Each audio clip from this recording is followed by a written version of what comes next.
ਸਿੱਖ ਦੇ ਸੁਭਾਅ ਵਿੱਚ, ਸਿੱਖ ਦੇ ਖੂਨ ਵਿੱਚ ਸ਼ੁਰੂ ਤੋਂ ਹੀ ਇਨਕਲਾਬ ਰਿਹਾ। ਜਿਹੜੀ ਮਰਜ਼ੀ ਹਕੂਮਤ ਹੋਵੇ, ਹਕੂਮਤ ਜਦੋਂ ਨਿਰੰਕੁਸ਼ ਹੋ ਜਾਂਦੀ ਹੈ ਉਦੋਂ ਫਿਰ ਸਿੱਖ ਆਪਣਾ ਧਰਮ ਤੇ ਆਪਣਾ ਫਰਜ਼ ਅਦਾ ਕਰਦੇ। ਅਸੀਂ ਕਹਿੰਦੇ ਸਾਡਾ ਦੇਸ਼ ਡੈਮੋਕ੍ਰੇਸੀ ਹੈ, ਲੋਕਤੰਤਰ ਹੈ, ਸਭ ਤੋਂ ਵੱਡਾ ਲੋਕਤੰਤਰ ਹੈ। ਜੇ ਇਹੋ ਜਿਹੇ ਦੇਸ਼ ਐਮਰਜੈਂਸੀ ਲੱਗੀ ਤਾਂ ਲੱਖਾਂ ਲੋਕ ਜੇਲ੍ਹਾਂ 'ਚ ਬੰਦ ਹੋ ਗਏ। ਉਦੋਂ ਸਿੱਖਾਂ ਨੇ ਪੰਜਾਬ 'ਚ ਮੋਰਚਾ ਲਾਇਆ। ਸਭ ਤੋਂ ਵੱਧ ਜੇਲ੍ਹਾਂ ਕੱਟੀਆਂ, ਸਭ ਤੋਂ ਵੱਧ ਕੁਰਬਾਨੀਆਂ ਕੀਤੀਆਂ ਸਿੱਖਾਂ ਨੇ ਇੰਦਰਾ ਗਾਂਧੀ ਦੇ ਖਿਲਾਫ, ਕਾਂਗਰਸ ਦੇ ਖਿਲਾਫ, ਐਮਰਜੈਂਸੀ ਦੇ ਖਿਲਾਫ। ਇਹ ਬੜੀ ਵੱਡੀ ਪੀੜਾ ਸੀਗੀ ਕਾਂਗਰਸ ਇੰਦਰਾ ਗਾਂਧੀ ਵਿਸ਼ੇਸ਼ ਤੌਰ ਤੇ, ਵੀ ਪੂਰੇ ਦੇਸ਼ ਵਿੱਚ ਜੇ ਸਾਡੇ ਖਿਲਾਫ ਕਿਸੇ ਨੇ ਮੁੱਖ ਕੇ ਆਵਾਜ਼ ਬੁਲੰਦ ਕੀਤੀ ਹੈ ਤਾਂ ਸਿੱਖ ਕੌਮ ਹੈ। ਜਦੋਂ ਜ਼ੁਲਮ ਸਾਰੇ ਹੱਦ ਬਨੇ ਟੱਪ ਜੇ ਫਿਰ ਸਿੱਖ ਦਾ ਫਰਜ਼ ਹੈ, ਸਿੱਖ ਸ੍ਰੀ ਸਾਹਿਬ ਕਿਰਪਾਨ ਨੂੰ ਹੱਥ ਪਾ ਲਿਆ ਕਿ ਮੈਂ ਸਮਝਦਾ ਕਿ ਪੰਜਾਬ ਇੱਕ ਅਜਿਹਾ ਖਿੱਤਾ ਹੈ ਜਦੋਂ ਪੂਰੇ ਦੇਸ਼ 'ਚ ਦੰਗੇ ਹੋਏ, 84 ਦੀ ਗੱਲ ਕਰੀਏ, ਹਜ਼ਾਰਾਂ ਸਿੱਖਾਂ ਨੂੰ ਟਾਇਰ ਪਾ ਕੇ ਸਾੜ ਦਿੱਤਾ ਗਿਆ, ਪਰ ਪੰਜਾਬ 'ਚ ਕੋਈ ਰਿਐਕਸ਼ਨ ਨਹੀਂ ਹੋਇਆ। ਪੰਜਾਬ 'ਚ ਇੱਕ ਵੀ ਗੈਰ ਸਿੱਖ ਨੂੰ ਮਾਰਿਆ ਜਾਂ ਪਰੇਸ਼ਾਨ नहीं ਕੀਤਾ ਗਿਆ। पंजाब के सुभाव च नहीं है भी असं किसी निर्दोष ना इस तरह करिए। पढ़ने में ये भी आता है कि 1983 में 84 से पहले जब उन्होंने अकाल तख्त पर अपना पूरा साम्राज्य स्थापित कर दिया भिंडरावाले जी ने, तब कहते हैं कि इंदिरा जी ने एक मैसेज भेजा था कि हम समझौता कर लें। ये बात क्यों, आप तो उनके साथ रहे हो, मौजूद थे, ये किताबों में कुछ कहा जाता है या जो किवदंतियाँ होती है वो अलग तरह की होती है, वास्तविकता क्या थी? अकाल तख्त साहब बारे मैं स्पष्ट करना, अकाल तख्त साहब गुरुद्वारा नहीं गा जी। अकाल तख्त साहब सिखां दी राशि प्रभु सत्ता का प्रतीक है। ਅੱਜ ਵੀ ਅਕਾਲ ਤਖਤ ਸਾਹਿਬ ਤੇ ਜਾਓਗੇ ਤਾਂ ਉੱਥੇ ਸ਼ਸਤਰਾਂ ਦੀ ਪੂਜਾ ਹੁੰਦੀ ਹੈ। ਹੁਣ ਲੋਕ ਕਹਿੰਦੇ ਆ ਵੀ ਉੱਥੇ ਹਥਿਆਰ ਲੈ ਕੇ ਗਏ, ਉੱਥੇ ਪੂਜਾ ਸ਼ਸਤਰਾਂ ਦੀ ਹੁੰਦੀ ਹੈ ਜੀ। ਇਹ ਸਾਡੇ ਜਿਹੜੇ ਆ, ਇਹ ਸਾਡੇ ਸਿਧਾਂਤ 'ਚ ਹੈਗਾ, ਸਾਡੇ ਧਰਮ 'ਚ ਹੈਗਾ। ਅਸ किरपान खंडो खड़क तबक तबर तीर सैफ सरोई सैथी यही हमारे पीर।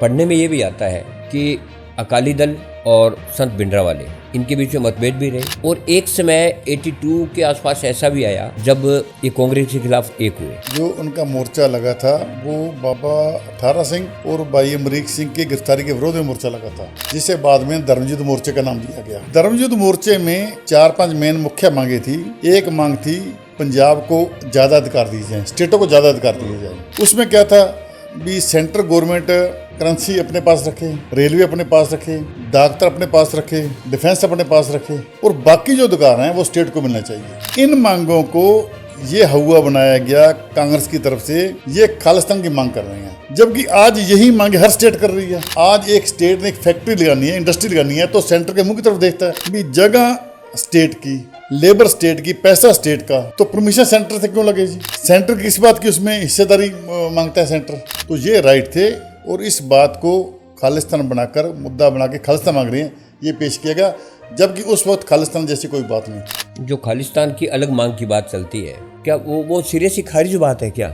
जब अटल बिहारी वाजपेयी के साथ महात्मा गांधी का पोतरा पड़पोतरा जब गया था चाइना में, तो वहाँ बातचीत चली थी, मैंने किताब में पढ़ा था उसमें आकर, तो उसमें इन्होंने कहा था भी ये जो स्थान है जिसमें चाइना ने कब्जा कर रखा है इसके ऊपर बातचीत करें, तो चाइना ने स्पष्ट जवाब दे दिया था भी ये जगह आपकी नहीं है, ये जगह खालसा राज की है जो एक सस्पेंडेड देश है। जब ये बहाल होगा तो वो देश इस बारे में बात करेगा, इस बारे में बात नहीं कर सकते। तो जो खालसा राज है, खालसा सिखों का राज था जी। सिखों ने 1947 में अपने जो कहते हैं बड़ा भरोसा हिंदुस्तान के साथ जोड़ा। तब भी अंग्रेजों ने कहा था कि सिख अपना होमलैंड ले सकते हैं, पाकिस्तान अपना ले सकता है और हिंदुस्तान अपना ले सकता है, पर सिखों ने अपना विश्वास और भरोसा था जो देश के साथ लगाया। तब महात्मा गांधी ने कहा था भी अगर आज़ाद हिंदुस्तान में सिखों को महसूस हुआ भी उनके साथ गलत हो रहा है तो वो अपना देश लेने के लिए आज़ाद होंगे। ऑन रिकॉर्ड आज ही बात, खालिस्तानी खालसा राज तो सिखा का संकल्प। आज ही अरदास करते हैं तो बोलते हैं राज करके खालसा, राज कौन नहीं चाहता? सभी राज, सभी को में राज चाहती हैं।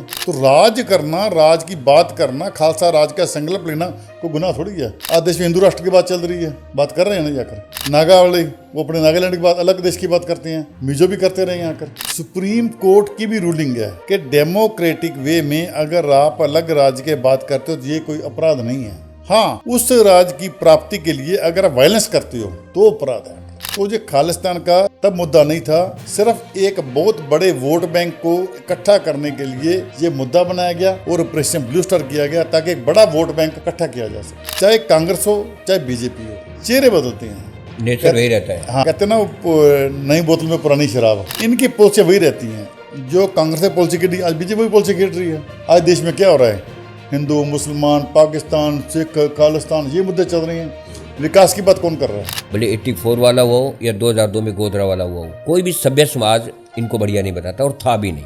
उस वक्त विपक्ष की भूमिका क्या थी? अटल बिहारी वाजपेयी थे और लोग थे, ऐसे ऐसे लोग बैठे थे जो बड़े पावरफुल लोग थे। ये सभी एक ही थैली के चट्टे बट्टे थे। अगर कांग्रेस ने ऑपरेशन ब्लू स्टार किया तो संघ ने वहां पे लड्डू बांटे। मैं इस बात का प्रत्यक्ष गवाह हूँ। जब लाशें बढ़ती अंदर, लाशों के ढेर लगे हुए थे, खून से सारा अमृतसर लाल हुआ पड़ा था, तो बाहर संघ के लोग लड्डू बांट रहे थे, मीठे पानी की छबील लगा रहे थे। लक्ष्मी कांता चावला जैसे जो लीडर है बीजेपी की, ये तो खुशियां मना रहे थे, वो आर्मी को बधाइयां दे रहे थे भी आपने बड़ा अच्छा किया कर। और लाल कृष्ण आडवाणी ने अपनी किताब में लिखा है कि हमने इंदिरा गांधी को किया कहा था और इन्होंने इंदिरा गांधी को दुर्गा का खिताब दिया था।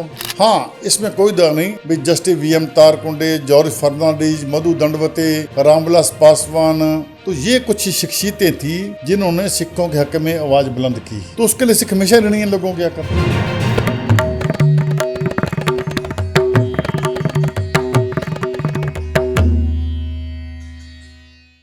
जाहिर सी बात है कि इस तरह की जब घटनाएं घटती है तो वो एक दिन में नहीं घटती जी। और हम ये कह सकते हैं कि धीरे धीरे जो कोई चीज़ चली और करते करते एक समय ऐसा आता है तो ज्वालामुखी बनकर फटता है। ऐसा क्या कारण रहा होगा कि 1984 में जिस दिन गुरुद्वारे पे हमला हुआ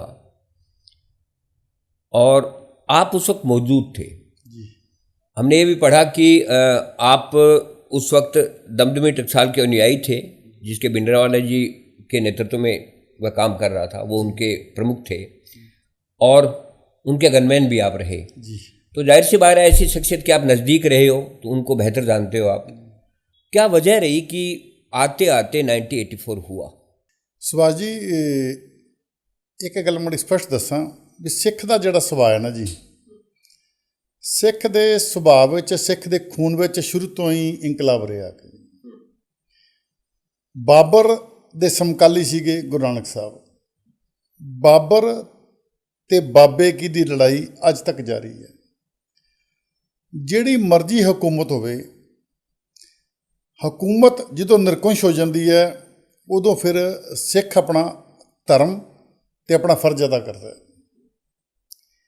ये लड़ाई बाबर तो शुरू हुई है तो अज तक जारी है। जे ऑपरेशन ब्लू स्टार की गल करिए, साका नीला तारा की गल करिए, एकदम शुरू नहीं हो गया। ये पिछे बड़ी वड्डी टीस सीगी कांग्रेस की, बड़ी वड्डी कांग्रेस के मन च पीड़ा सीगी, क्योंकि जदों एमरजेंसी लगी सारा देश सहम गया सीगा। देश बड़ा भै दा माहौल सीगा। एक मैं समझदा भी वो बड़ा एक बुरा दौर सी देश वास्ते। असीं कहने साडा देश डेमोक्रेसी है, लोकतंत्र है, सब तो बड़ा लोकतंत्र है। जे इहो जे देश एमरजेंसी लगी तो लखां लोग जेलों च बंद हो गए। उदों सिखां ने पंजाब च मोर्चा लाया।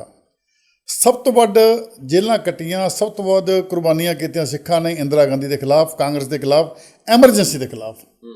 ये बड़ी वड्डी पीड़ा सी कांग्रेस इंदिरा गांधी विशेष तौर पर भी पूरे देश में जे साडे खिलाफ किसी ने मुखर के आवाज़ बुलंद की है तो सिख कौम है। उस उपरंत जदों संत करतार सिंह जी खालसा भिंडरांवाले ने एक नगर कीर्तन कढ़े सीगे लोगों को जागरूक करने वास्ते, दिल्ली के शीशगंज की स्टेज पर जदों इंदिरा गांधी उत्थे आई तो उन्होंने स्वागत में कई खड़े हुए तो संत करतार सिंह बैठे रहे तो उन्होंने उत्थे भी बड़ी ना अपने सिद्धांतक गल की, लल्लो चप्पो नहीं की, तरला नहीं मारिया भी जिमें सोचते भी PM है, वो देश के प्राइम मिनिस्टर है, लोग तो तलवे चढ़ते हैं। उन्होंने सिद्धांतक गल की, वो भी इंदिरा बर्दाश्त नहीं सी। एक तो मन च पहला सीगा एमरजेंसी वाला, मुड़ के वो घटना हुई। वो जिहड़ी सी ना टीस जिहड़ा दर्द सीगा सब उस पवाड़े की जड़ सी ऑपरेशन ब्लू स्टार तक। उस उपरंत इंदिरा ने जिहड़े निरंकारी बाबा गुरबचन सिंह सीगा उन्होंने प्रमोट करना शुरू करता पंजाब च, क्योंकि उन्हें पता सी भी सिखां नूं मारना, सिखां दे हिस्से करो, इन्हां दे टुकड़े करो। इन्हां ने निरंकारी बाबे गुरबचन नूं प्रमोट करना शुरू करता। जिहड़ा निरंकारी बाबा गुरबचना सीगा ये निरंकारी मिशन का प्रमुख सीगा। जिमें गुरु गोबिंद सिंह 5 प्यारे बनाए है, उन्हें 7 सितारे बनाते तो अपने आप को सिखां का 11वां गुरु घोषित करता। ਇਸ ਗੱਲ ਦਾ ਬੜਾ ਵੱਡਾ ਸਿੱਖਾਂ ਦਾ ਉਤਰਾਅ ਸੀਗਾ ਵੀ ਸਿੱਖਾਂ ਦਾ ਗੁਰੂ ਤਾਂ ਸਿਰਫ ਗੁਰੂ ਗ੍ਰੰਥ ਸਾਹਿਬ ਹੈ, ਕੋਈ ਦੇਹਧਾਰੀ ਸਿੱਖਾਂ ਦਾ ਗੁਰੂ ਨਹੀਂ ਹੋ ਸਕਦਾ। ਪਰ ਉਹ ਨਾ ਮੰਨਿਆ ਤੇ ਉਹਨੇ 7 ਸਿਤਾਰੇ ਅਨਾਉਂਸ ਕਰਤੇ 5 ਪਿਆਰੇ ਥਾਂ ਤੇ ਅੰਮ੍ਰਿਤਸਰ ਦੀ ਸਰਜ਼ਮੀਂ ਤੇ ਉਸਨੇ ਇੱਕ ਪ੍ਰੋਗਰਾਮ ਰੱਖਤਾ ਆਪਣਾ ਨਿਰੰਕਾਰੀ ਮਿਸ਼ਨ ਦਾ। ਉਦੋਂ ਸੰਤ ਗਿਆਨੀ ਜਰਨੈਲ ਸਿੰਘ ਜੀ ਖਾਲਸਾ ਪਿੰਡਰਾਂ ਵਾਲਿਆਂ ਨੇ ਕਿਹਾ ਸੀਗਾ ਵੀ ਮੈਂ ਪੰਜਾਬ ਦੀ ਸਰਜ਼ਮੀਂ ਤੇ ਇਹ ਪ੍ਰੋਗਰਾਮ ਨਹੀਂ ਹੋਣ ਦਾਂਗਾ, ਅਸੀਂ ਇਹਦਾ ਵਿਰੋਧ ਕਰਾਂਗੇ। ਅੱਗੇ ਉੱਥੋਂ ਦੀ ਫਿਰ ਸਿੰਘ ਗਏ ਰੋਕਣ ਵਾਸਤੇ ਉਹਨਾਂ ਨੂੰ ਵੀ ਤੂੰ ਇਹ ਗਲਤ ਕੰਮ ਅੰਮ੍ਰਿਤਸਰ ਦੀ ਪਵਿੱਤਰ ਧਰਤੀ 'ਤੇ ਨਹੀਂ ਕਰਨਾਗੇ, ਨਾ ਤੂੰ ਕਰ। ਉਹਦੇ ਦਿਮਾਗ 'ਚ ਉਹਦੇ ਮਗਰ ਤੇ ਕਾਂਗਰਸ ਦੇ ਨਾਲ ਸੀ, ਸੈਂਟਰ ਗੌਰਮੈਂਟ ਉਹਦੇ ਨਾਲ ਸੀਗੀ। ਉਹਨਾਂ ਨੇ ਉੱਥੇ ਗੋਲੀਆਂ ਚਲਾਤੀਆਂ ਤੇ 13 ਜਿਹੜੇ ਸਿੰਘ ਹੈ ਉੱਥੇ ਸ਼ਹੀਦ ਹੋ ਗਏ। ਇਹ ਬੜੀ ਵੱਡੀ ਇੱਕ ਨਾ ਇਹ ਜਿਹਨੂੰ ਕਹਿੰਦੇ ਸੱਟ ਸੀਗੀ ਸਿੱਖ ਦੇ ਹਿਰਦਿਆਂ 'ਤੇ ਵੀ ਅਸੀਂ ਸੱਚ ਦੀ ਗੱਲ ਕਰਾਂਗੇ ਆ, ਸਾਡੇ ਗੋਲੀਆਂ ਚਲਾਈਆਂ ਗਈਆਂ। ਚਲੋ ਉਸ ਤੋਂ ਬਾਅਦ ਸਰਕਾਰ ਨੇ ਬੇਈਮਾਨੀ ਕੀਤੀ ਵੀ ਅੰਮ੍ਰਿਤਸਰ ਗੋਲੀकांड ਹੋਇਆ। ਉਹ ਜਿਹੜਾ ਕੇਸ ਹੈ ਉਹ ਚੱਕ ਕੇ ਲੈ ਗਏ ਹਰਿਆਣੇ 'ਚ। ਲਾਲਾ ਜਗਤ ਰਾਏ ਜੋ ਪੰਜਾਬ ਕੇਸਰੀ ਅਖਬਾਰ ਦਾ ਸੰਪਾਦਕ ਸੀਗਾ, ਇਹ ਉਸ ਘਟਨਾ ਉੱਥੇ ਮੌਜੂਦ ਸੀਗਾ ਤੇ ਜੀਵਨ ਸਿੰਘ ਉਮਰਾ ਨੰਗਲ, ਇਹ 2 ਬੰਦੇ ਉੱਥੇ ਮੌਜੂਦ ਸੀਗੇ। ਇਹ ਦੋਹਾਂ ਲੋਕਾਂ ਨੇ ਗੁਰਬਚਨ ਦੇ ਹੱਕ ਵਿੱਚ ਗਵਾਹੀ ਦਿੱਤੀ ਤੇ ਸਰਕਾਰ ਨੇ ਪ੍ਰੈਸ਼ਰ ਪਾ ਕੇ ਕੋਰਟ ਨੇ ਉਹ ਬੰਦੇ ਜਿਹੜਾ ਗੁਰਬਚਨ ਨਿਰੰਕਾਰੀ ਸੀਗਾ ਉਸ ਨੂੰ ਬਰੀ ਕਰਤਾ। ਹੁਣ ਬੰਦੇ ਮਰੇ ਸੀ, ਪੰਜਾਬ ਦੀ ਸਰਜ਼ਮੀਂ ਤੇ ਮਰੇ ਸੀਗੇ, ਕੇਸ ਵੀ ਦੂਜੀ ਸਟੇਟ 'ਚ ਲੈ ਗਏ, ਹਰਿਆਣੇ ਕੇਸ ਲੈ ਗਏ ਹੋ, ਫਿਰ ਬੰਦੇ ਬਰੀ ਕਰਤਾ। ਇਸ ਗੱਲ ਦਾ ਸੰਤ ਪਿੰਡਾਂ ਦਾ ਮਨ 'ਚ ਬੜਾ ਵੱਡਾ ਇੱਕ ਗਿਲਾ ਸੀਗਾ ਸਰਕਾਰ ਦੇ ਪ੍ਰਤੀ ਵੀ ਧੱਕੇ ਤੇ ਧੱਕਾ ਹੋ ਰਿਹਾ। ਉਹਨਾਂ ਨੇ ਫਿਰ ਉਹਦੇ ਖਿਲਾਫ ਜੰਗ ਦਾ ਆਗਾਜ਼ ਕੀਤਾ। ਗੁਰਬਾਣੀ ਦਾ ਇੱਕ ਫਰਮਾਨ ਹੈ, ਚੂੰ ਕਰ ਅਜਹਮਾ ਹੀਲ ਤੇ ਦਰ ਗੁਜਸਤ ਹਲਾਲ ਅਸਤ ਬੁਰਦਨ ਬਾ ਸ਼ਮਸ਼ੀਰੇ ਦਸਤ। ਜਦੋਂ ਜ਼ੁਲਮ ਸਾਰੇ ਹੱਦ ਬਨੇ ਟੱਪ ਜੇ, ਸਾਰੇ ਜ਼ੁਲਮ ਨੂੰ ਰੋਕਣ ਦੇ ਹੀਲੇ ਵਸੀਲੇ ਖਤਮ ਹੋ ਜਾਣ, ਫਿਰ ਸਿੱਖ ਦਾ ਫਰਜ਼ ਹੈ, ਸਿੱਖ ਸ੍ਰੀ ਸਾਹਿਬ ਕਿਰਪਾਨ ਨੂੰ ਹੱਥ ਪਾ ਲਿਆ ਕੇ ਉਦੋਂ ਦਿੱਲੀ ਤੇ ਉਹਦੇ ਘਰ ਵੜ ਕੇ ਭਾਈ ਰਣਜੀਤ ਸਿੰਘ ਤੇ ਭਾਈ ਕਾਬਲ ਸਿੰਘ ਨੇ ਉਹ ਨਿਰੰਕਾਰੀ ਗੁਰਬਚਨ ਨੂੰ ਮਾਰਿਆ। ਕਿਉਂਕਿ ਇਹ ਕਦੀ ਬਰਦਾਸ਼ਤ ਨਹੀਂ ਹੋਊਗਾ ਵੀ ਕੋਈ ਬੰਦਾ ਆਵੇ ਸਾਡੇ ਘਰ ਵੜ ਕੇ ਸਾਡੇ ਜਿਹੜੇ ਨਿਹੱਥੇ ਸਿੱਖਾਂ ਨੂੰ ਮਾਰ ਕੇ ਚਲਾ ਜੇ ਤੇ ਸਿੱਖ ਮੂਕ ਦਰਸ਼ੇ ਬਣ ਕੇ ਵਿਖਦੀ, ਇਹ ਤਾਂ ਸਾਡਾ ਸਵਾਈ ਨਹੀਂ ਗਾ ਜੀ। ਆ ਕੇ ਉਹਨਾਂ ਨੇ ਮਾਰਿਆ। ਇੱਥੋਂ ਦੀ ਜਿਹੜਾ ਉਸ ਤੋਂ ਬਾਅਦ ਜਿਹੜਾ ਲਾਲਾ ਜਗਤ ਰਾਏ ਸੀਗਾ, ਲਾਲਾ ਜਗਤ ਰਾਏ ਬੜਾ ਫਿਰਕੂ ਬੰਦਾ ਸੀਗਾ ਜੀ। ਲਾਲਾ ਜਗਤ ਰਾਏ ਨੇ ਜਿੰਨੀ ਆਪਣੀ ਲੇਖਣੀ ਰਾਹੀਂ ਪੰਜਾਬ 'ਚ ਨਫ਼ਰਤ ਦੇ ਬੀਜ ਬੀਜੇ, ਉਸ ਨਫ਼ਰਤ ਉਹਦੀ ਲੇਖਣੀ ਨੇ ਬੜਾ ਵੱਡਾ ਪੰਜਾਬ 'ਚ ਅੱਗ ਲਾਇਆ ਤੇ ਪੰਜਾਬ 'ਚ ਭਾਈਚਾਰਕ ਸਾਂਝ 'ਚ ਬੜੀ ਵੱਡੀ ਦਫੇੜ ਪਾਈ। ਮੈਂ ਸਮਝਦਾ ਕਿ ਪੰਜਾਬ ਇੱਕ ਅਜਿਹਾ ਖਿੱਤਾ ਹੈ, ਜਦੋਂ ਤੁਸੀਂ ਦੇਖ ਲਓ ਵੀ ਪੂਰੇ ਦੇਸ਼ 'ਚ ਦੰਗੇ ਹੋਏ, 84 ਦੀ ਗੱਲ ਕਰੀਏ, ਹਜ਼ਾਰਾਂ ਸਿੱਖਾਂ ਨੂੰ ਟਾਇਰ ਪਾ ਕੇ ਸਾੜ ਦਿੱਤਾ ਗਿਆ, ਪਰ ਪੰਜਾਬ 'ਚ ਕੋਈ ਰਿਐਕਸ਼ਨ ਨਹੀਂ ਹੋਇਆ। ਪੰਜਾਬ ਦੇ ਸੁਭਾਅ 'ਚ ਨਹੀਂ ਹੈ ਵੀ ਅਸੀਂ ਕਿਸੇ ਨਿਰਦੋਸ਼ ਨਾਲ ਇਸ ਤਰ੍ਹਾਂ ਕਰੀਏ। ਆ ਕੇ ਕੋਈ ਰਿਐਕਸ਼ਨ ਨਹੀਂ ਗਾ। ਪੰਜਾਬ 'ਚ ਇੱਕ ਵੀ ਗੈਰ ਸਿੱਖ ਨੂੰ ਮਾਰਿਆ ਜਾਂ ਪਰੇਸ਼ਾਨ ਨਹੀਂ ਕੀਤਾ ਗਿਆ। ਲਾਲੇ ਜਗਤ ਨੂੰ ਬੜੀ ਵਾਰ ਵਾਰਨਿੰਗ ਦਿੱਤੀ, ਭਈ ਤੂੰ ਇਹ ਗੰਦ ਨਾ ਪਾ, ਤੂੰ ਨਾ ਪੰਜਾਬ ਦਾ ਮਾਹੌਲ ਖਰਾਬ ਕਰ। ਜਿਵੇਂ ਪੰਜਾਬੀ ਭਾਸ਼ਾ ਦੀ ਗੱਲ ਚੱਲੀ ਤੇ ਉਸਨੇ ਕਿਹਾ ਵੀ ਪੰਜਾਬ ਦੇ ਜਿਹੜੇ ਹਿੰਦੂ ਆਪਣੀ ਭਾਸ਼ਾ ਹਿੰਦੀ ਲਿਖਾਓ। ਜੇ ਤੁਸੀਂ ਪੰਜਾਬ 'ਚ ਰਹਿੰਦੇ ਹੋ, ਪੰਜਾਬ ਦਾ ਲੂਣ ਖਾਂਦੇ ਹੋ, ਪੰਜਾਬ 'ਚ ਆਪਣੇ ਪੰਜਾਬ ਦੀ ਫਿਜ਼ਾਵਾਂ 'ਚ ਤੁਸੀਂ ਸਾਹ ਲੈ ਰਹੇ ਹੋ, ਜਦੋਂ ਪੰਜਾਬ ਦੇ ਹੱਕ ਦੀ ਗੱਲ ਆਈ ਤਾਂ ਤੁਸੀਂ ਪੰਜਾਬ ਨਾਲ ਨਹੀਂ ਖੜਦੇ।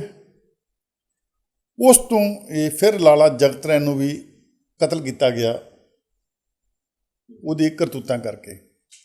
ਇਹ ਲੜਾਈ ਚੱਲ ਰਹੀ ਸੀ। ਇਹ ਜਿਹੜਾ ਨਿਰੰਕਾਰੀ ਗੁਰਬਚਨ ਹੈ, ਇਸ ਲੜਾਈ ਦੀ ਸ਼ੁਰੂਆਤ ਸੀਗੀ ਜੀ, जितना शुरुआत हुई। नहीं, सुनने में ये भी आता है, पढ़ने में भी आता है, बोझ गया, पता नहीं वो बात तथ्यपरक है या नहीं, कि भिंडरावाले जी का जो कद था उस कद तक वहाँ तक लाने में, इवन कि इमरजेंसी के बाद जब चुनाव हुए पंजाब में भी और वैसे भी, और कांग्रेस दोनों जगह जीती, तो ये कहते हैं कि उस वक्त उस समय के जो मुख्यमंत्री बने थे दरबारा सिंह जी, वो नहीं चाह रहे थे कि भिंडरावाले को ज़्यादा शह दी जाए, लेकिन कहते हैं कि नहीं, इंदिरा गांधी इस पक्ष में नहीं थी कि उनको दबाया जाए। ये बात कहाँ तक सच है? देखो जी, किसी आगू की किरदार कुशी करनी होवे फिर ਇਹੋ ਜਿਹੀ ਗੱਲਾਂ ਹੁੰਦੀਆਂ। ਹਕੀਕਤ 'ਚ ਪ੍ਰੈਕਟੀਕਲ ਜਿਹਾ ਕੁਝ ਵੀ ਨਹੀਂ ਸੀਗਾ। ਸਿਰਫ ਤੁਸੀਂ ਦੇਖੋ ਵੀ ਜਿਵੇਂ ਆਪਰੇਸ਼ਨ ਬਲੂ ਸਟਾਰ ਹੋਇਆ, ਆਪਰੇਸ਼ਨ ਬਲੂ ਸਟਾਰ ਵਿੱਚ ਸੰਤ ਜਿਹੜੇ ਪਿੰਡਾਂ ਵਾਲੇ ਸ਼ਹੀਦ ਹੋ ਗਏ, ਉਦੋਂ ਵੀ ਦੋ ਤਰ੍ਹਾਂ ਚਰਚਾ ਚੱਲੀ। ਇੱਕ ਉਹਨੇ ਸਰਕਾਰ ਕਹਿ ਰਹੀ ਹੈ ਵੀ ਉਹ ਨਿਕਲ ਕੇ ਪਾਕਿਸਤਾਨ ਚਲੇ ਗਏ, ਇੱਕ ਕਹਿ ਰਹੇ ਸ਼ਹੀਦ ਹੋ ਗਏ, ਇੱਕ ਕਹਿ ਰਹੇ ਨਿਕਲ ਗਏ ਸ਼ਹੀਦ ਹੋ ਗਏ। ਇਹ ਚਰਚਾ ਚੱਲਦੀ ਰਹੀ। ਉਹਦੇ ਨਾਲ ਕੀ ਸੀਗਾ, ਸਰਕਾਰ ਦੇਖੋ, ਸਰਕਾਰਾਂ ਜਿੱਥੇ ਸਾਡੀ ਸੋਚ ਖਤਮ ਹੁੰਦੀ ਹੈ ਉੱਥੇ ਏਜੰਸੀਆਂ ਦੀ ਸੋਚ ਸ਼ੁਰੂ ਹੁੰਦੀ ਹੈ। ਇਹਨਾਂ ਨੇ ਕੌਮ ਨੂੰ ਭੰਬਲ ਭੂਸੇ ਪਾਤਾ, ਕਨਫਿਊਜ਼ ਕਰਤਾ, ਲੋਕ ਇੱਥੇ ਉਲਝ ਕੇ ਰਹਿ ਗਏ। ਤੇ ਜੋ ਰਿਐਕਸ਼ਨ ਹੋਣਾ ਚਾਹੀਦਾ ਸੀ ਆਪਰੇਸ਼ਨ ਬਲੂ ਸਟਾਰ ਤੋਂ ਬਾਅਦ ਦਾ, ਉਹ ਪੰਜਾਬ 'ਚ ਨਹੀਂ ਹੋਇਆ। ਇੱਕ ਪੁਲਿਸ ਸੀ ਬੜੀ ਵੱਡੀ ਸਰਕਾਰ ਦੀ। ਉਸ ਤਰ੍ਹਾਂ ਹੀ ਹੁਣ ਇੱਕ ਨਾਇਕ ਸੀ ਸਿੱਖਾਂ ਦੇ ਹਿਰਦਿਆਂ ਵਿੱਚ। ਹੁਣ ਤਾਂ ਬੜੀ, ਮੈਂ ਸੁਣਿਆ ਗੈਰ ਸਿੱਖ ਹਰਿਆਣਾ ਦੇ ਜਾਟ ਵੀ ਬੜੀ ਵੱਡੀ ਤਾਦਾਦ ਵਿੱਚ ਸੰਤ ਭਿੰਡਰਾਂਵਾਲੇ ਦੇ ਪੈਰੋਕਾਰ ਬਣੇ ਆ ਕੇ, ਉਹਨਾਂ ਦੀ ਗੱਲਾਂ ਕਰਕੇ। ਸਰਕਾਰ ਉਹਨਾਂ ਦੀ ਕਿਰਦਾਰਕੁਸ਼ੀ ਕਰਨਾ ਚਾਹੁੰਦੀ ਸੀ। ਸਰਕਾਰ ਇਹ ਗੱਲਾਂ ਕਰ ਰਹੀ ਸੀ ਕਿ ਨਹੀਂ, ਇਹ ਸਾਡਾ ਬੰਦਾ ਸੀਗਾ ਤੇ ਅਸੀਂ ਖੜਾ ਕੀਤਾ ਸੀ ਤਾਂ ਕਿ ਉਹ ਬੰਦੇ ਦੀ ਜਿਹੜਾ ਨਾਇਕ ਨਾ ਬਣੇ, ਉਹਦੀ ਕਿਰਦਾਰਕੁਸ਼ੀ ਕਰੀਏ ਆ ਕੇ। ਇਹ ਸਿਰਫ ਇੱਕ ਝੂਠਾ ਪ੍ਰਚਾਰ ਸੀਗਾ ਜੀ, हकीकत कुछ भी नहीं सीखा। पढ़ने में ये भी आता है कि 1983 में 84 से पहले जब उन्होंने अकाल तख्त पर अपना पूरा साम्राज्य स्थापित कर लिया था भिंडरांवाले जी ने, तब कहते हैं कि इंदिरा जी ने एक मैसेज भेजा था कि हम समझौता कर लें। ये बात क्यों, आप तो उनके साथ रहे हो, मौजूद थे, ये किताबों में कुछ कहा जाता है या जो किवदंतियाँ होती है वो अलग तरह की होती है, वास्तविकता क्या थी? इस तरह के प्रस्ताव आए? देखो, पहली गल तो जी अकाल तख्त ते कोई साम्राज्य खड़ा नहीं कर सकता। अकाल तख्त अपने आप च एक तख्त है सिखां दा जी। अगे संत भिंडरांवाले उस तो पहले रहंदे गुरु नानक निवास विच। अकाली दल नाल कुछ सिद्धांतक मतभेद सीगे संत लौंगोवाल नाल। अकाली दल ने बब्बर खालसा नूं प्रमोट करना शुरू किया। उस टाइम अकाली दल की सरकार नाल बड़ी वड्डी सांझ सीगी। सरकार मौका भालदी सीगी ਬੱਬਰਾਂ ਨੂੰ ਪ੍ਰਮੋਟ ਕਰਕੇ ਤੇ ਸੰਤ ਭਿੰਡਰਾਂ ਨਾਲ ਲੜਾਉਣ ਵਾਸਤੇ, ਵੀ ਇੱਥੇ ਆਪਸੀ ਲੜਾਈ ਹੋਵੇ, ਆਪਸੀ ਖਾਨਾ ਜੰਗੀ ਹੋਵੇ ਤੇ ਸਰਕਾਰ ਨੂੰ ਮੌਕਾ ਮਿਲੇ ਐਂਟਰ ਕਰਨ ਦਾ ਦਰਬਾਰ ਸਾਹਿਬ। ਸੰਤਾਂ ਨੇ ਸਿਆਣਪ ਕੀਤੀ ਉਦੋਂ। ਉਸ ਤੋਂ ਬਾਅਦ ਉਹ ਜਾ ਕੇ ਉਹਨਾਂ ਨੇ ਗੁਰੂ ਨਾਨਕ ਛੱਡ ਕੇ ਉਹ ਅਕਾਲ ਤਖਤ ਸਾਹਿਬ 'ਤੇ ਚਲੇ ਗਏ। ਅਕਾਲ ਤਖਤ ਸਾਹਿਬ ਬਾਰੇ ਮੈਂ ਸਪਸ਼ਟ ਕਰਦਾ, ਅਕਾਲ ਤਖਤ ਸਾਹਿਬ ਗੁਰਦੁਆਰਾ ਨਹੀਂ ਗਾ ਜੀ। ਅੱਛਾ। ਅਕਾਲ ਤਖਤ ਸਾਹਿਬ ਸਿੱਖਾਂ ਦੀ ਰਾਸ਼ਟਰੀ ਪ੍ਰਭੂ ਸੱਤਾ ਦਾ ਪ੍ਰਤੀਕ ਹੈ। ਅਕਾਲ ਤਖਤ ਸਾਹਿਬ 'ਤੇ ਬੈਠ ਕੇ ਸਿੱਖਾਂ ਦੇ ਜਿਹੜੇ ਹੈ ਰਾਸ਼ਟਰੀ ਫੈਸਲੇ ਹੁੰਦੇ ਆ। ਅੱਜ ਵੀ ਅਕਾਲ ਤਖਤ ਸਾਹਿਬ 'ਤੇ ਜਾਓਗੇ ਤਾਂ ਉੱਥੇ ਸ਼ਸਤਰਾਂ ਦੀ ਪੂਜਾ ਹੁੰਦੀ ਹੈ। ਹੁਣ ਲੋਕ ਕਹਿੰਦੇ ਆ ਵੀ ਉੱਥੇ ਹਥਿਆਰ ਲੈ ਕੇ ਗਏ, ਉੱਥੇ ਪੂਜਾ ਸ਼ਸਤਰਾਂ ਦੀ ਹੁੰਦੀ ਹੈ ਜੀ। ਇਹ ਸਾਡੇ ਜਿਹੜੇ ਹੈ, ਇਹ ਸਾਡੇ ਸਿਧਾਂਤ 'ਚ ਹੈਗਾ, ਸਾਡੇ ਧਰਮ 'ਚ ਹੈਗਾ। ਅਸ ਕਿਰਪਾਨ ਖੰਡੋ ਖੜਕ ਤਬਕ ਤਬਰ ਤੀਰ ਸੈਫ ਸਰੋਈ ਸੈਥੀ ਯਹੀ ਹਮਾਰੇ ਪੀਰ। ਇਹ ਹਥਿਆਰ, ਇਹ ਸਾਡੇ ਪੀਰ ਹੈਗੇ ਸਾਡੇ ਜਾ ਕੇ, ਅਸੀਂ ਪੀਰ ਮੰਨਦੇ ਹਾਂ। ਅਕਾਲ ਤਖਤ ਸਾਹਿਬ ਦੇ ਜਿਹੜੀ ਥੜੀ ਬਣੀ ਹੈ, ਥੜੀ 'ਤੇ ਸ਼ਸਤਰ ਰੱਖੇ ਹੋਏ ਆ, ਸ਼ਸਤਰਾਂ ਨੂੰ ਮੱਥਾ ਟੇਕਦੀਆਂ, ਸ਼ਸਤਰਾਂ ਨੂੰ ਨਤਮਸਤਕ ਹੁੰਦੇ ਆ। ਇਹ ਤਾਂ ਸਵਾਲ ਹੀ ਬੇਸਿਕਲੀ ਗੱਲ ਤਾਂ ਅਕਾਲ ਤਖਤ ਹਥਿਆਰ ਲੈ ਕੇ ਗਏ ਜਿੱਥੇ ਪੂਜਾ ਹਥਿਆਰ ਦੀ ਹੁੰਦੀ ਹੈ, ਠੀਕ ਹੈ ਨਹੀਂ। ਇਸ ਕਰਕੇ ਇਹ ਉੱਥੇ ਸਿਰਫ ਤਾਂ ਗਏ ਸੀਗੇ भी आपसी खाना जंगी ना होवे, आपसी भरावां नूं जंग ना होवे। एक पढ़ने में ये भी आता है कि अकाली दल और संत भिंडरांवाले इनके बीच में मतभेद भी रहे और एक समय 82 के आसपास ऐसा भी आया जब ये कांग्रेस के खिलाफ एक हुए, विशेष करके भाषा का मामला आया और जब कौम का मामला आया, मैं वो बता रहा हूँ जी, वहाँ दोनों के उद्देश्य एक हुए। जो उनका मोर्चा लगा था वो बाबा अठारा सिंह और भाई अमरीक सिंह की गिरफ्तारी के विरोध में मोर्चा लगा था, जिसे बाद में धर्मयुद्ध मोर्चे का नाम दिया गया। धर्मयुद्ध मोर्चे में 4-5 मेन मुख्य मांगे थी। एक मांग थी भी पंजाब को ज़्यादा अधिकार दिए जाएं, स्टेटों को ज़्यादा अधिकार दिए जाएं। उसमें क्या था भी सेंट्रल गवर्नमेंट करेंसी अपने पास रखे, रेलवे अपने पास रखे, डॉक्टर अपने पास रखे, डिफेंस अपने पास रखे, है ना, और बाकी जो अधिकार हैं वो स्टेट को मिलना चाहिए। और एक था मुख्य मांग थी भी दरबार साहब से जो गोल्डन टाइम से कीर्तन रिले होता है उसका लाइव टेलीकास्ट किया जाए। इन मांगों को ये हवा बनाया गया कांग्रेस की तरफ से, ये खालिस्तान की मांग कर रहे हैं, जबकि आज यही मांग हर स्टेट कर रही है। हर स्टेट ये मांग करती है भी ये स्टेटों को अधिकार मिलने चाहिए। आज एक स्टेट ने एक फैक्ट्री लगानी है, इंडस्ट्री लगानी है, तो सेंटर के मुंह की तरफ देखता है भी जगह स्टेट की, लेबर स्टेट की, पैसा स्टेट का, तो परमिशन सेंटर से क्यों लगे जी? सेंटर किस बात की उसमें हिस्सेदारी मांगता है सेंटर? तो ये राइट थे और इस बात को खालिस्तान बनाकर मुद्दा बना के खालिस्तान मांग रहे हैं, ये पेश किया गया, जबकि उस वक्त खालिस्तान जैसी कोई बात नहीं थी। जो खालिस्तान की अलग मांग की बात चलती है, क्या वो सिरे से खारिज बात है क्या? देखो, सिखों का राज था। जब अटल बिहारी वाजपेयी के साथ महात्मा गांधी का पोतरा पड़पोतरा जब गया था चाइना में, तो वहाँ बातचीत चली थी, मैंने किताब में पढ़ा रश्मि आकर, तो उसमें इन्होंने कहा था भी ये जो स्थान है जिसमें चाइना ने कब्जा कर रखा है, इसके ऊपर बातचीत करें। तो चाइना ने स्पष्ट जवाब दे दिया था भी ये जगह आपकी नहीं है, ये जगह खालसा राज की है, जो एक सस्पेंडेड देश है। जब ये बहाल होगा तो वो देश इस बारे में बात करेगा, इस बारे में बात नहीं कर सकते। तो जो खालसा राज है, खालसा सिखों का राज था जी। सिखों ने 1947 में अपने जो कहते हैं बड़ा भरोसा हिंदुस्तान के साथ जोड़ा। तब भी अंग्रेजों ने कहा था भी सिख अपना होमलैंड ले सकते हैं, पाकिस्तान अपना ले सकता है और हिंदुस्तान अपना ले सकता है, पर सिखों ने अपना विश्वास और भरोसा था जो देश के साथ लगाया कर। ये अलग बात है, तब महात्मा गांधी ने कहा था भी अगर आज़ाद हिंदुस्तान में सिखों को महसूस हुआ भी उनके साथ गलत हो रहा है तो वो अपना देश लेने के लिए आज़ाद होंगे। ऑन रिकॉर्ड आज ये बात है। अच्छा अच्छा। खालिस्तानी खालसा राज तो सिखा का संकल्प। आज ही अरदास करते हैं तो बोलते हैं राज करके खालसा, हम उस संकल्प को दोहराते हैं। राज कौन नहीं चाहता? सभी राज, सभी को में राज चाहती हैं। तो राज करना, राज की बात करना, खालसा राज का संकल्प लेना कोई गुनाह थोड़ी है। आज देश में हिंदू राष्ट्र की बात चल रही है, बात कर रहे हैं ना जाकर। नागा वाले वो अपने नागालैंड की बात, अलग देश की बात करते हैं, मिजो भी करते रहे यहाँ आकर। सुप्रीम कोर्ट की भी रूलिंग है कि डेमोक्रेटिक वे में अगर आप अलग राज्य के बात करते हो तो ये कोई अपराध नहीं है। हाँ, उस राज्य की प्राप्ति के लिए अगर आप वायलेंस करते हो तो अपराध है। तो ये खालिस्तान का सिर्फ तब मुद्दा नहीं था, सिर्फ एक बहुत बड़े वोट बैंक को इकट्ठा करने के लिए ये मुद्दा बनाया गया और ऑपरेशन ब्लू स्टार किया गया ताकि एक बड़ा वोट बैंक इकट्ठा किया जा सके। और मैं वो स्पष्ट कर दूं, चाहे कांग्रेस हो चाहे बीजेपी हो, चेहरे बदलते हैं, नेचर वही रहता है। हाँ, कहते हैं ना नई बोतल में पुरानी शराब, ये कहावत चलती है। इनकी पॉलिसी वही रहती हैं जो कांग्रेस की पॉलिसी खेली, आज बीजेपी भी पॉलिसी खेल रही है। दोनों फर्क है दोनों में आकर जी। एक बड़े तबके को अपने साथ जोड़ने के लिए धर्म की राजनीति खेल रहे हैं। आज देश में क्या हो रहा है? हिंदू, मुसलमान, पाकिस्तान, सिख, खालिस्तान, ये मुद्दे चल रहे हैं। विकास की बात कौन कर रहा है? विकास की बात कौन कर रहा है? सिर्फ वोटों की राजनीति है, और वोटों की राजनीति में जो आम लोग हैं वो इसके शिकार बन जाते हैं।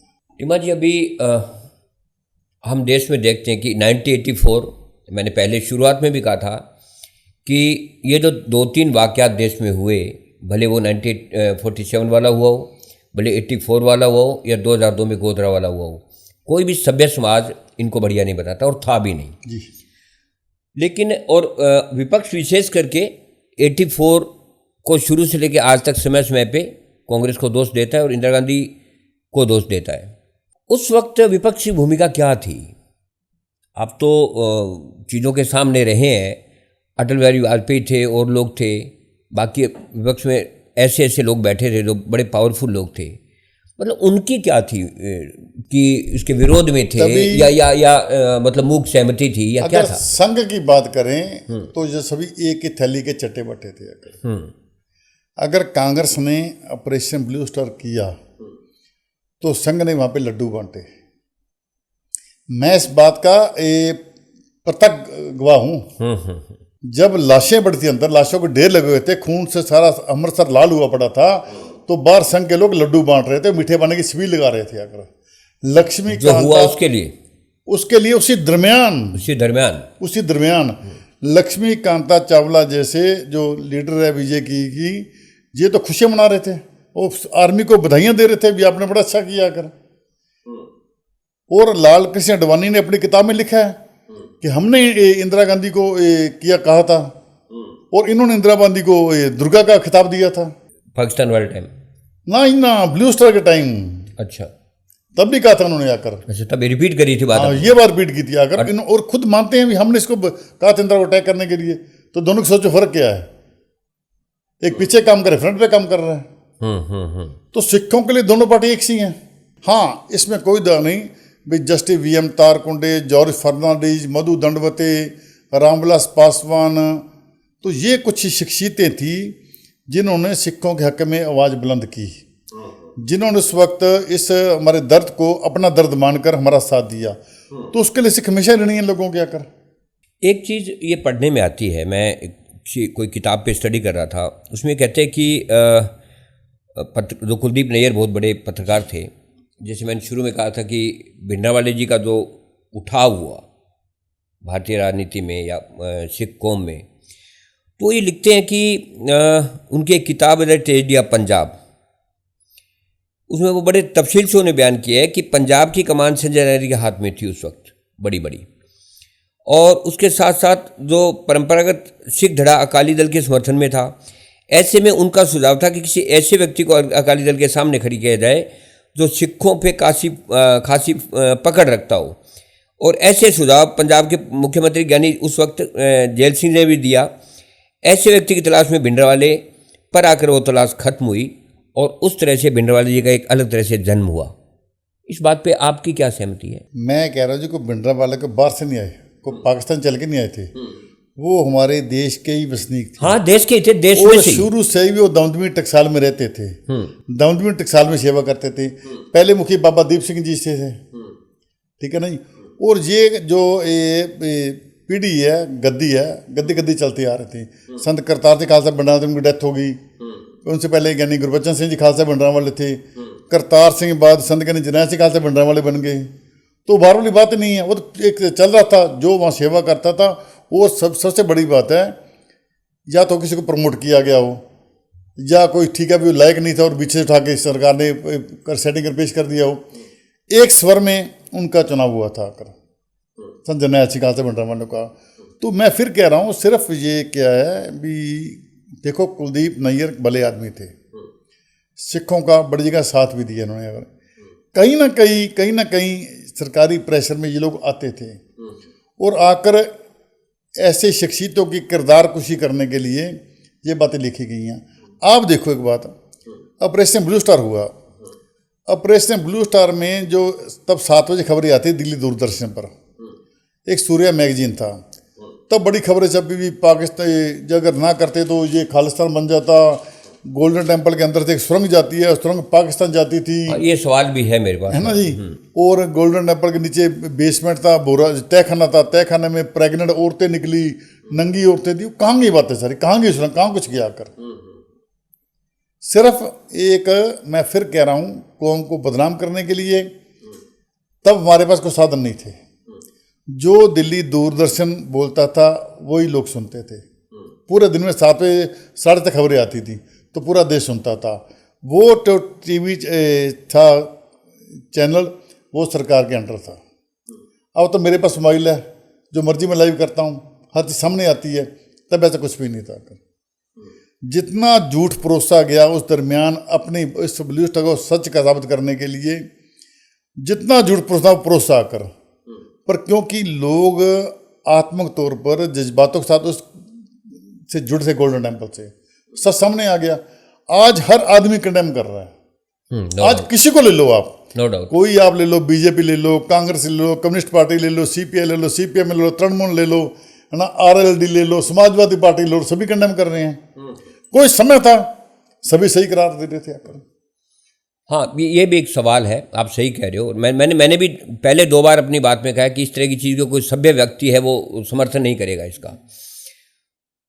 मैं जब ये चीज़ पढ़ रहा था इसके बारे में, तो मैंने ये भी पढ़ा कि अमेरिका में और ब्रिटेन के अंदर जब राहुल गांधी गए, इंदिरा के परिवार से, राजीव गांधी के बेटे हैं, तो उनसे जब एक कोई सिख विद्यार्थी था जहाँ वो संबोधित कर रहे थे, वो खड़ा हुआ, तो उन्होंने कहा जी आपके जो इंदिरा गांधी उस वक्त थी, इंदिरा गांधी ने सिखों पर इस तरह से प्रहार किया और हमारी जो धार्मिक संस्थान उस पर प्रहार किया, तो राहुल गांधी ने कहा कि नंबर एक तो मैं उस वक्त था नहीं, दूसरी बात वो जो चीज़ हुई इसको मैं किसी तरह से जायज़ नहीं ठहराता। तो आपको लगता है कि जो ये पीढ़ी है इस वक्त, और इवन कि भविष्य के गर्भ में लिखा है पता नहीं क्या होगा, लेकिन लोगों को ये लगता है कि कभी ये व्यक्ति इस पद पे आएगा, प्रधानमंत्री बनेगा, तो ये जो स्टेटमेंट है उसका, उसको आप कैसे लेते हो? मैं कहता हूँ जी, दादी का बदला पोते से लेना मूर्खता है। ये हमारे स्वभाव में नहीं है। अगर हम आज एतराज करते हैं भी लड़ाई तो थी गुरु गोविंद सिंह जी से, तो बच्चों का कसूर क्या था? बच्चों को क्यों नीहों में चढ़वा दिया गया? तो ये बात इधर भी लागू होती है। दोष तो दादी का था, तो राहुल गांधी दोष किस लिए दिए जा सकता है आकर? और वो आदमी आज भी कंडेम करता है, आज भी गोल्डन टेम्पल में जाता है, आज भी बर्तन साफ करता है, आज भी सिखों के दर्द में साथ खड़ा होता है। औरंगजेब जालिम था, तो औरंगजेब के बाद बहादुर शाह का साथ तो सिखों ने दिया ही है। गुरु साहब ने खुद साथ दिया उसका आकर। हम जुल्म के खिलाफ हैं, हम जालिम के खिलाफ है, उसके परिवार के खिलाफ नहीं है। जो जुल्म करेगा, इंदिरा ने जुल्म किया, सिखों ने उसके घर में घुस के उसको एहसास कराया।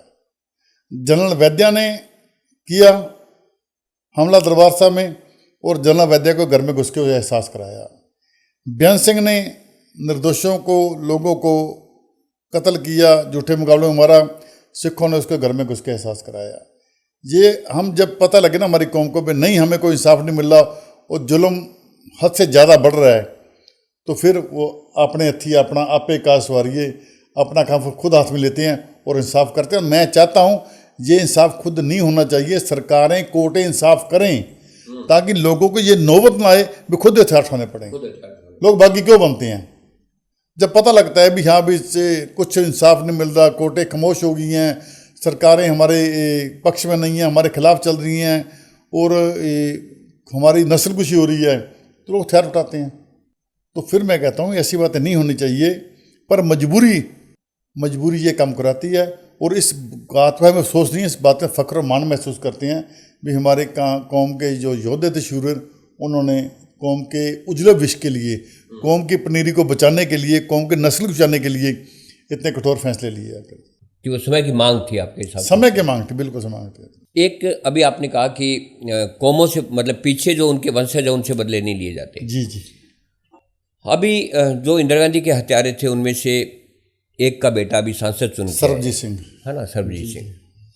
और मैं टीवी देख रहा था, तो वहाँ पे एक चीज़ बड़ी अच्छी लगी मुझे कि वो शख्स सामने से जा रहे थे, राहुल गांधी को दिखे, राहुल गांधी ने आवाज़ लगाई उनको, वो आए और उनके गले मिले।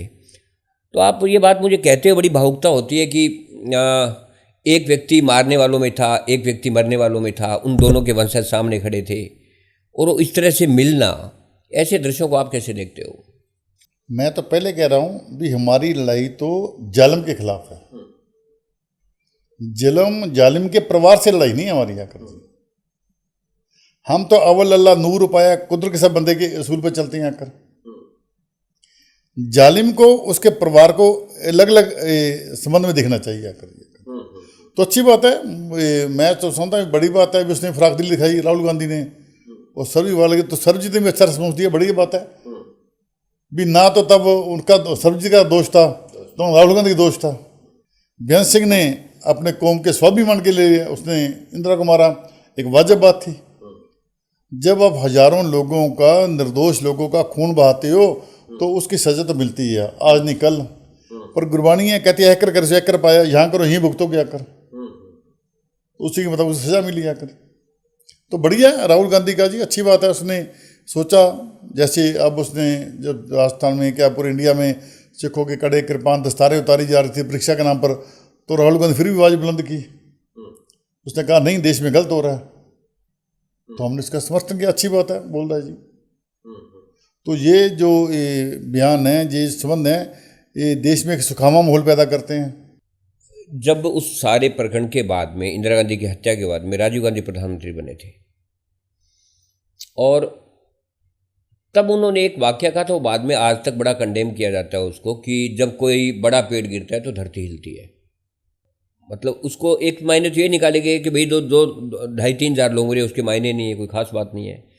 लेकिन कुछ लोग ये भी कहते हैं कि उस वक्त उसकी राजनीति बड़ी निर्दोष सी राजनीति थी, वो राजनीति में चालबाज व्यक्ति नहीं था, लेकिन कुछ लोग जैसे जगदीश टाइटलर जैसे लोग या इस तरह के लोग, एच.के.एल. भगत जैसे लोग, वैसे लोग थे जिन्होंने उसको इस तरह की चीज़ें बना रहे थे, वो कह रहा था। और जबकि ये चीज़ गलत है कि कोई व्यक्ति मरता है तो इसका मतलब ये नहीं कि वो बड़ा पेड़ गिर गया तो उसको कोई छोटे पेड़ भुगते, ये अच्छी बात नहीं है। मैं शिवाजी की बात कहता हूँ भी उसका वो निर्दोष सिख क्यों भुगते, जिनके गले में टायर डाल के जलाया गया, लोगों ने जिस तरह का माहौल बना और दिल्ली 3-4 दिन तक सहम गई थी। मैं एक बात कहता हूँ, क्या इंदिरा गांधी महात्मा गांधी बड़ा वृक्ष था? जब महात्मा गांधी कत्ल हुआ तब धरती क्यों नहीं हिली? बात की तय तक जाना चाहिए। मैं पहले कह रहा हूं, सरकार जो मर्जी है, एजेंसी अपनी गेम खेलती हैं, अपने उनको राज सत्ता के लिए बाप बेटे के भाई बहन को मार देते हैं आकर। और राजीव गांधी का जो स्टेटमेंट थी, ये स्टेटमेंट सिखों के जख्मों पर बहुत बड़ा नमक थी आकर। हम आज भी कहते हैं इंदिरा गांधी उतना बड़ा कद नहीं जितना महात्मा गांधी का था। क्या देश में हिंदू मारे गए तब आकर? बिल्कुल नहीं। हिंदू का कत्ल हुआ देश में आकर? नहीं हुआ। फिर किस बेरहमी से आप दिल्ली की सड़कों पर, कानपुर बोकारो में जिंदा लोगों को टायर पाके जला रही हो, घर जला रही हो, बलात्कार कर रही हो, बच्चों तक को उनको जला के मार रही हो, उनके कत्ल कर रही हो, टुकड़े कर रही हो। एक वो मैं कहता हूँ वैश्य का एक नंगा अनाज था जो देश की सड़कों पर हुआ, और उसी का रिएक्शन था। मैं फिर कह रहा हूँ, ट्रांजिस्टर बम कांड उसी का रिएक्शन था। जब उन्होंने सड़कों पर मारे तो करतार सिंह नारंग ग्रुप ने दिल्ली की पूरी बसों में बम ब्लास्ट किए जाकर। मैं हमेशा एक्शन का रिएक्शन होता है, और रिएक्शन मैं आज भी कह रहा हूँ, निर्दोष नहीं बनने चाहिए, दोषी मर जाइए। जब इन्होंने माकन को मारा, वाजिब बात थी, नहीं ऐसे लोग को मरना चाहिए जो लोग निर्दोष खून से हाथ रंगते हैं आकर। पर कई बार क्या होता है, जब वो लाशें देकर, जले लोग देकर, बहु बेटियों से बलात्कार देकर खून खोल गया उन लोगों का। आम साधारण लोग थे दिल्ली के, कोई क्रिमिनल थे, क्रिमिनल बैकग्राउंड नहीं था उनका, ना वो पुराने संत भिंडरावाल से जुड़े हुए थे, कोई सी बात भी नहीं थी। दिल्ली के लोग थे और सभी शहरी सिख थे आकर। मन में उनको गुस्सा आया, उन्होंने सिलेक्शन उसका जवाब दिया उसका आकर जी। इसीलिए हम कहते हैं बीज राज सत्ता के लिए आपके गलत फैसले देश को भुगता है, और देश को भी जागरूक होना चाहिए। आज जो लोग धर्म की राजनीति खेलते हैं, इसका अंजाम ये नेता लोग नहीं भुगते, आम लोग भुगते हैं। जगर दिल्ली दंगों, जो दंगे नहीं थे वो कत्लेआम था, दंगे होते आमने सामने की लड़ाई हुआ। बिल्कुल वो होते है ना, ये कत्लेआम था, ये कत्लेआम था, ये नस्लकुशी थी आकर। उधर से किया तो सिख मर गए, सिख युग में आक्रोश आया तो निर्दोष मर गए। मर तो दोनों था, निर्दोष रहे थे। ये लोगों को सोचना चाहिए। आज धर्म की राजनीति चल रही है, जो कह रहे हैं भी राम मंदिर की बात करते हैं, बाबरी मस्जिद की बात करते हैं, हिंदू मुसलमान की मस्जिद की बात करते हैं। आज लोगों को इन बातों से ऊपर उठना चाहिए, लोगों को समझना चाहिए आज सिंदूर का क्या मतलब हुआ। हाँ, मैं यही सवाल भी है आपसे कि हाँ, भले वो 47 हुआ, भले वो 84 हुआ, भले वो 2002 हुआ, गोधरा हुआ, और आम जनता है वो भले आक्रोश में सड़कों पे उतर आती है या फिर किसी और वजह से, जैसे कार्ल मार्क्स ने कहा था कि धर्म अफीम होता है, या उस अफीमी की वजह से सड़कों पे उतर आता है, लेकिन भुगता तो आम आदमी है। मतलब हमें क्या लगता है कि क्या ये चीज़ें कब खत्म होगी अल्टीमेटली? हम एक तरफ तो हम कह रहे हैं कि 21वीं सदी में आ गए, हम बहुत सभ्य हो गए, है ना, तो अंततः इन चीज़ों का अंत क्या होगा? लोगों को जागरूक होना पड़ेगा जी। लोगों को हर बात की तय तक जानना चाहिए, अंधभक्त नहीं बनना पड़ेगा। जब तक लोग अंधभक्त बनेंगे, और मैं कहता कोई भी धर्म बुरा नहीं सिखाता, धर्म की आड़ में जो अधर्म हो रहा है उसी के नतीजे देश भुगत रहा है। क्या रामायण गलत सिखाती है किसी को? क्या गीता गलत सिखाती है किसी को? क्या गुरु ग्रंथ साहब कुरान कहाँ गलत सिखाते हैं? आज कितनी नफरत बांटी जा रही इनकी आड़ में। तो लोगों को सचेत होना पड़ेगा, खास तौर जो राजनीतिक लोग हैं, ऐसे लोगों को राजनीति से दरकरार करना पड़ेगा तो देश बचेगा। करना नहीं तो पहले ही मारकाट होती, बम ब्लास्ट होते थे, दंगे होते थे, आज भी चल रही हैं। किस परिवार का निर्दोष बच्चा मरता है, वो घर कहाँ को बैठता है आकर जी। जिसका बाप मर गया, बेटा कहाँ बर्दाश्त करेगा? उस सड़कों पर निकलेगा। रास्ता जो मर्जी इख्तियार करे कि उसके मन में खून से उसके बाप की लाश देखी होती है, मेरे निर्दोष बाप को मारा गया, तो क्या करेगा आकर जी? कोर्टें इंसाफ नहीं करती, सरें इंसाफ नहीं करती, फिर खुद इंसाफ के लिए निकलता है। जब निकलता है वो देश के लिए घातक होता है। इसलिए हम कहते हैं भी कोर्टों को, सरकार को, पुलिस को, आर्मी को अपनी जिम्मेवारी निभानी चाहिए, ना कि इन तुगलकी फरमानों को अमली रूप में लागू करना चाहिए। तुगलकी फरमान देश के लिए घातक हैं। आज इस सिंदूर की बात चल रही है, क्या मतलब है सिंदूर का? आकर पत्नी को जो सिंदूर है वो पति देता है। आकर आज जो साला आवारागर्द आदमी है, जो बदमाश प्रवृत्ति के लोग हैं, वो लोगों घर में लोगों की औरतों को सिंदूर दे के आएगा, तो क्या मैसेज आ रहा है? मतलब इसका लॉजिक क्या है बात का? सिंदूर का मुझे लॉजिक समझ नहीं आ रहा, लॉजिक है क्या है? या सांझ आप लोगों को देश के लिए उनकी राष्ट्रभक्ति है उसके बाद में करो, अच्छी बात है, पर ये जो ना शगुफे छोड़ने हैं, कभी कोरोना आ गया थाली भिजा दो, कभी सिंदूर बांट दो, ये वो कर दो, पता नहीं किस तरह की मानसिकता के ये राजनीतिक लोग हैं और किस तरह फैसले ले रहे हैं। और हैरानी की बात है, अंत लोग इसको तालियां बजा रहे हैं। तो सर ये थे तेजेंद्र पाल सिंह जी टिम्मा, और पूरे देश को ये मालूम है कि 1 से 6 जून 1984 रहा था, उस दौरान ब्लू स्टार जैसी घटना घटी। और मैं फिर कहता हूँ कि कोई सभ्य समाज उस तरह की घटनाओं को न तो तरजीह देगा, न उनका समर्थन करेगा। हर शिक्षित व्यक्ति, हर सभ्य व्यक्ति उसको कंडेम करेगा। हमारा उद्देश्य ये था कि टिम्मा जी जो बहुत अच्छे समाज सेवक है, बहुत अच्छा नाम है क्षेत्र में, ये उस पूरे दृश्य के तस्वीर गवाह रहे। तो हमारी इनसे गुजारिश थी कि आप आगे कम से कम जो नई पीढ़ी है वो जाने, वर्तमान पीढ़ी है वो जाने कि हकीकत क्या थी। किताबों में कई बार आदमी बायस होकर लिख सकता है, अखबारों में बायस होकर लिखा जा सकता है, पार्टियां बायस होकर बात कह सकती है, लेकिन एक जो व्यक्ति समाज सेवक है और उस वक्त इन्होंने इस पीड़ा को देखा, तमाम दृश्य वहाँ के देखे, तो तब हमारा इनसे एक गुजारिश थी कि आके इस तरह की चीज़ हमारी पीढ़ी को बताया जाए ताकि वास्तविकता क्या थी वो आगे आए। इसी को लेके हमारा आज ये एपिसोड था पूरा का पूरा। बहुत बहुत धन्यवाद, आप लोगों ने देखा, शुक्रिया।